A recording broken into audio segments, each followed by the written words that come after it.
आप आत्मिक रीति से कहीं सहभागीदार हो रहे हैं ना। अब पिरगमुस के युग में देखिए नबी इसको लेके आते हैं। So when these people were bowing to the images, तो तब जब ये लोग मूर्तों के सामने झुक रहे थे, लाइटिंग कैंडल्स, मोमबत्तियां जला रहे थे, यूजिंग पेगन हॉलीडेज, मूर्ति पूजकों की छुट्टियों को इस्तेमाल कर रहे थे उनके त्योहारों को बनाने के लिए, confessing their sins to man, मनुष्यों से अपने गुनाहों को कन्फेस कर रहे थे, all of which belongs to the devil's religion, और ये सब जो मैंने आपसे कहा ये शैतान के धर्म का है। They were partakers with the devil and not of the lord, वो शैतान के साथ सहभागी थे और प्रभु के साथ नहीं। आप हैं मेरे साथ?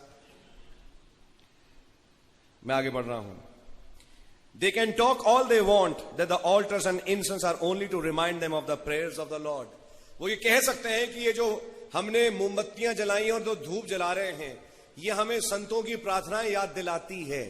ये उनका तर्क हो सकता है क्योंकि वहां कुछ थे जो कहते थे, और whatever they think it means, या जो कुछ वो सोचते हैं, and they can say that when they pray before the image it is just for the sake of emphasis. और जब वो किसी मूर्त के सामने झुकते हैं और दुआ करते हैं वो केवल उस शख्स को दिमाग में रख के इज्जत देने वाली बात है। आपकी समझ में आ रही है? वो ये लोग कहते हैं। And that when they confess to the priest it is really to God, they are doing it in their heart. और जब वो एक याजक से अपने गुनाह कन्फेस कर रहे हैं तो एक्चुअली वो खुदा से कन्फेस कर रहे हैं, वो याजक से नहीं कर रहे हैं। ये उनका तर्क है। भाई ब्रैनम कह रहे हैं उनका तर्क है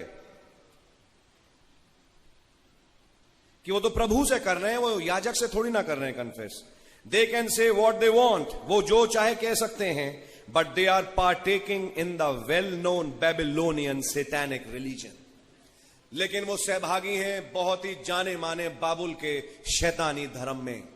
क्या आपको मालूम, वचन के अनुसार आपको अपने गुनाह याजक से कन्फेस नहीं करना है। ये बाइबल की टीचिंग है। बाइबल के अनुसार जिसके विरोध में किया गुनाह, हां अगर गुनाह याजक के विरोध में किया, पूरी कलीसिया के विरोध में किया तो याजक से बात बोलनी पड़ेगी, लेकिन जिसके विरोध में किया आप उससे कन्फेस करें। ये बाइबल है। लेकिन अपने गुनाहों का रियल कन्फेशन खुदा के सामने है। आपका कन्फेशन खुदा के सामने है। आपका कन्फेशन आपके याजक से नहीं, जैसा रोमन कैथोलिक्स करते हैं। वहां एक बॉक्स है जहां पे एक याजक बैठता है, उसके सामने आते हैं और वहां पे वो घुटने के बल बैठ के अपने गुनाहों को उस प्रीस्ट के सामने कन्फेस करता है। ये एक रोमन कैथोलिक डॉगमा है। आपकी समझ में आ रही है? ऐसा लगेगा कि ये याजक मेरे और खुदा के बीच में है, जबकि एक मनुष्य मध्यस्थ नहीं है। मध्यस्थ केवल एक है जिसने जान दी, और इसलिए कन्फेशन उस प्रभु यीशु मसीह से है। उसके लहू में आके अपने गुनाहों का इकरार करें। लेकिन याजकों के सामने आना, इसको एक हैबिट बनाना कि मैं याजक से गुनाह, उदाहरण के तौर पे मैंने गुनाह किया निशांत भाई के विरोध में, और मैं जाके कन्फेस करूं किसी और से, किसी याजक से, किसी एल्डर से, किसी डीकन से। जी नहीं। आइए हम इन सिद्धांतों को समझें। जिसके विरोध में मैंने गुनाह किया मुझे उससे ही कन्फेस करना है। अगर पति ने पत्नी के विरोध में, पत्नी ने पति के विरोध में, तो पत्नी ने पति से, पति ने पत्नी से कन्फेस करना है। You read the message. भाई ब्रैनम के पास एक बहन आई, ठीक नहीं होती थी। भाई ब्रैनम ने कहा आपकी जिंदगी में ये प्रॉब्लम है, आप किसी दूसरे आदमी के साथ इधर उधर दौड़ी हैं। उस बहन का चेहरा लाल हो गया। उसने कहा भाई ब्रैनम अब मैं क्या करूं, मेरा पति मुझे वापस नहीं लेगा। बोलते चिंता मत करो, जाके कन्फेस करो उससे अपने इस गुनाह का। ये गुनाह तुमने अपने पति के विरोध में किया है।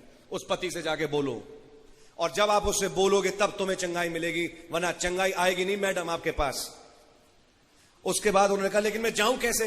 बोला चिंता मत करो, मैं आपकी मदद करता हूं। जब आप जाओगे आपके पति ने भी यही आपसे कन्फेस करना है, क्योंकि वो किसी औरत से भाग रहा था। और तब ये गए, इन्होंने एक दूसरे से कन्फेस किया और उसके बाद मसीह में सही हुए। जैसे ही मसीह में ये लोग सही हुए, बहन एकदम ठीक हो गई। Why? कन्फेशन को भाई ब्रैनम ने कहा, भाई ब्रैनम डायग्नोज कर रहा है, वो कन्फेशन नहीं मांग रहा. कम confess. You don't confess to me, you don't confess to the pastor or an elder or a deacon, you confess to the Lord. Or to the one against whom you have done something wrong. जिसके विरोध में आपने गलत किया, उसके विरोध में आप जाइए. And that is why आपको याद हो मैंने कुछ दिन पहले कहा था, अगर आपके अंदर गूदा नहीं, दम नहीं, किस मुंह से जाऊं और उस भाई या बहन से कन्फेस करूं, तो फिर उसके विरोध में सोचते क्यों हो? आपको याद है? Let us understand. इसी कारण तुम्हें बहुत तेरे निर्बल और रोगी हैं और बहुत से सो भी गए. बरकतें नहीं आती, तुम डालते हो लेकिन ऐसी थैली में जिसमें छेद है. क्यों? क्योंकि तबाही है अंदर खानदानों में. जरूरत है व्यक्ति के लिए कि वो कन्फेस करे खुदा से. समझिए, याजक जगह नहीं है. जब हम ऑल्टर कॉल के लिए बुलाते हैं, भाई ब्रैनम ने जब भी ऑल्टर कॉल के लिए बुलाया, कभी मैसेज में ये नहीं कहा आओ और मेरे सामने कन्फेस करो. नेवर. जब उसने ऑल्टर कॉल बुलाई, उसने कहा आइए और खुदा से कन्फेस करिए. Repent before the Lord. या जिसके विरोध में आपने किया, ये याद रखना, अगर आप खुदा के वंश के हैं और आपका कन्फेशन पूरा नहीं हुआ, खुदावन कुछ करेगा, वो कन्फेशन आपके मुंह से निकालवा के ही छोड़ेगा. आप भागो उस कन्फेशन से, जितना भागना चाहो. आप उस कन्फेशन से भाग नहीं पाओगे. आपको जिंदगी में जो इंपॉर्टेंट चीजें मिलना चाहिए वो कभी नहीं मिलेंगी. और फाइनली वो रैप्चर भी, ऑफ कोर्स रैप्चर में तो उसे ले जाना है क्योंकि गॉड सीड है. उस रैप्चर को ताकि ना मिस कराए, वो काम पे लगा हुआ है खुदावन खुद, कि आपका इंश्योर करे कि आपका रैप्चर हो. वो चाहेगा, वो करेगा, वो सिचुएशंस लाएगा. और वो सिचुएशंस एक्चुअली अनुग्रह है आपके लिए, कि आपको मौका मिल सके कि आप कन्फेस करें. Many times it's very hard to confess. बहुत मुश्किल होता है, मैं कैसे बोलूं, क्या करूं, कैसे जाऊं, किस मुंह से जाऊं. Then you find the Holy Spirit keeps on pushing, pushing, pushing. जाओ. And finally एक कन्फेशन होता है. कन्फेशन के बाद उन भाई बहन के बीच में, या भाई भाई या बहन बहन के बीच का दिल साफ होता है. वो फोड़ा फूटता है और पवित्र आत्मा आके उन घावों को ठीक करता है. और उसके बाद वो भाई बहन एलिजिबल होता है कि मेज पे आए और मसीह की देह में भागीदार हो. और जब वो भागीदार होता है, यहां से बरकतें लेके लौटता है. अब आए कोई सा स्वाइन फ्लू, अब आए कोई सी बीमारी, उसके यहां कुछ नहीं होगा. ये मेरी गारंटी है, कुछ नहीं हो सकता, क्योंकि God is great. So the church and the state were married. कलीसिया और राजनीति की शादी हो गई थी.